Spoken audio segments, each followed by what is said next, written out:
क्या तुमने कभी नोटिस किया है तुम्हारी लाइफ में ऐसा इंसान जरूर होता है जिसके पास तुम ना चाहते हुए भी खींचे चले जाते हो। वो तुमसे कुछ नहीं कहता, तुम्हें फोर्स नहीं करता, लेकिन फिर भी एंड में वही होता है जो वो चाहता है। हमें लगता है हम अपने डिसीजन खुद ले रहे हैं, हमें लगता है कि हम आजाद हैं, लेकिन सच तो ये है हम किसी न किसी के प्यादे हैं, हम किसी के गुलाम हैं। और आज मैं तुम्हें डार्क साइकोलॉजी के उस गहरे समुद्र में उतारूंगा जहाँ मैनिपुलेशन एक कला है। आज मैं कोई तुम्हें पुरानी कहानी नहीं सुनाऊंगा, आज मैं तुम्हें सुनाऊंगा the art of individual control. कैसे एक इंसान बिना चिल्लाए, बिना लड़ाई किए दूसरे इंसान के दिमाग को हैक कर सकता है। तो चलो बिना किसी टाइम वेस्ट के वीडियो को करते हैं शुरू।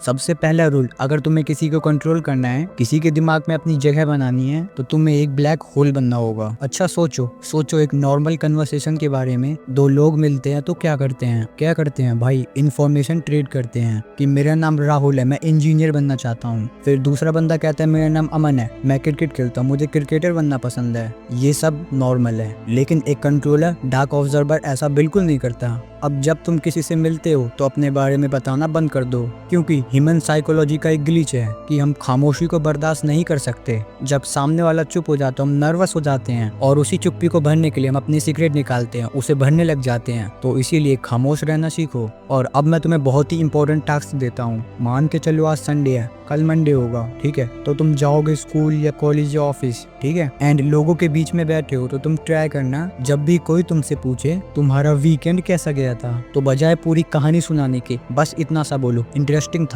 और सीधा उनकी आंखों में देखो और उनसे पूछो, तुम बताओ तुमने वो प्रोजेक्ट किया या नहीं किया। अब तुम नोटिस करना वो ऑकवर्ड फील करने लगेगा, वो तुम्हें इम्प्रेस करने की कोशिश करेगा, क्योंकि तुमने उन्हें कोई डाटा नहीं दिया लेकिन उनका डाटा ले लिया। और जिसके पास इंफॉर्मेशन होती है वही सबसे ज्यादा पावरफुल में होता है। लेकिन एक मिनट रुको, तुम जा कह रहे हो? इंफॉर्मेशन लेने के बाद उस इंसान के साथ क्या करना है? असली खेल तो वहाँ शुरू होता है दोस्त। अगला स्टेप तुम्हें ये सिखाएगा कि कैसे किसी को अपने होने की लत लगानी है। तो भाई साहब अब तुम रुको। अच्छा तुमने कभी नोटिस किया है लोग गैम्बलिंग के नशे में क्यों पड़ते हैं, या फिर वो टॉक्सिक रिलेशनशिप क्यों नहीं छोड़ पाते जहाँ उन्हें दुख मिल रहा है, सिर्फ और सिर्फ दुख? इसका सीधा साधा जवाब है अनप्रेडिक्टेबिलिटी। चलो इसको एक एग्जाम्पल के तौर पर समझते हैं। मान के चलो रोज सुबह मैं 8 बजे तुम्हें 100 रुपए दूं और एक हफ्ते के बाद तुम उसकी वैल्यू करना बंद कर दोगे, वो तुम्हारा हक बन जाएगा। लेकिन कभी मैं तुम्हें 500 दूं, कभी कुछ ना दूं, पर कभी अचानक से 1000 दे दूं, तो तुम्हारा दिमाग पागल हो जाएगा। तुम इंतजार करोगे, तुम मेरे बारे में ही सोचोगे कि कब मिलेंगे पैसे। अगर तुम्हें ये समझ नहीं आया तो मेरे इस बात को समझो। मान लो तुम किसी को पसंद करते हो या किसी क्लाइंट को कंट्रोल करना चाहते हो, तो देखो शुरुआत में तुम्हें अपना 100% अटेंशन देना है। उनकी हर बात सुनो, अवेलेबल लो, उनके लिए फ्री रहो। लिटरली उन्हें ऐसा फील कराओ कि दुनिया की सबसे इंपॉर्टेंट इंसान है वो तुम्हारे लिए, ठीक है? एंड जैसे ही उसके दिमाग में डोपामिन रिलीज होगा, उन्हें तुम्हारी आदत पड़ जाएगी और लिटरली उसके बाद अचानक से गायब हो जाओ। चलो अब तुम्हारे पास इंफॉर्मेशन है और तुमने उन्हें अटेंड भी बना दिया है, लेकिन क्या हो अगर मैं तुमसे कहूँ उनकी याददाश्त, उनकी मेमोरी को भी बदल सकते हो? तो अगला टेक्निक थोड़ा खतरनाक होने वाला है, तो ध्यान से सुनना। देखो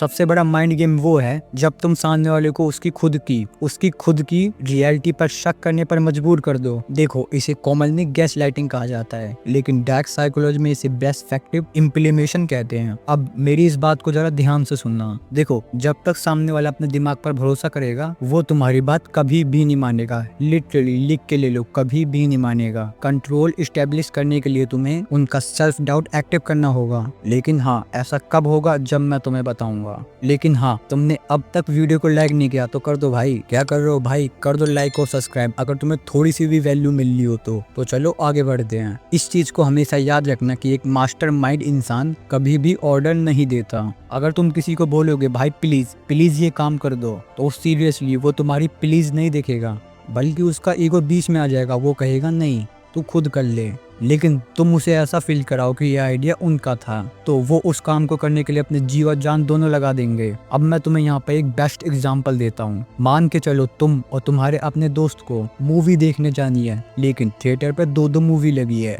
एक जुजुत्सु काइसन और डीमन स्लेयर। अब प्रॉब्लम यहाँ पे ये है ना कि तुम्हें पसंद है डीमन स्लेयर, तुम्हारे दोस्त को पसंद है जुजुत्सु काइसन। अब तुम अगर उससे ये कहोगे भाई प्लीज चल लेना डीमन स्लेयर देखते, बहुत ही अच्छी मूवी है, तो जाहिर सी बात है वो क्लियरली मना कर देगा, नहीं भाई मुझे ये नहीं देखना, ठीक है। अगर इसके बजाय तुम अपने दोस्त से ये कहते हो ना, दोस्त देख हम जिस मूवी में जाना चाहते हैं उस मूवी का रिलीफ बहुत ही ज्यादा बेकार है, मतलब हर इंसान यही कह रहा है कि जुजुत्सु काइसन एक अच्छी मूवी नहीं है, मेरा पैसा बर्बाद हो गया, मतलब हर इंसान यही कह रहा है। और दूसरी चीज यहाँ तक तो भी ठीक है, प्रॉब्लम ये है ना कि एसी भी खराब है, हम पैसे देंगे एसी भी नहीं मिलेगी, गर्मी भी लगेगी और मूवी भी बेकार है, मतलब चारों तरफ से हमारा पैसा बर्बाद होने वाला है। बाकी तेरी मर्जी है, देख ले जिधर जाना हो जा सकते हैं। और बस तुम्हें इतना ही करना है। तुमने अपने बातों पर गौर किया, तुमने कहा कि तुम्हारी मर्जी है, लेकिन तुमने नेगेटिव फेयर भी जोड़ दिया। जैसे तुमने कह दिया एसी काम नहीं कर रहा, मूवी का रिव्यू बेकार है, और ये भी कह दिया ना कि पैसा बर्बाद हो जाएगा। बस तुम इन्हीं नेगेटिव फैक्ट का यूज करके उसके डिसीजन को गोली मार देते हो भाई। और वो जाहिर सी बात है वही चूज करेगा जो तुम्हारी पसंद की मूवी थी,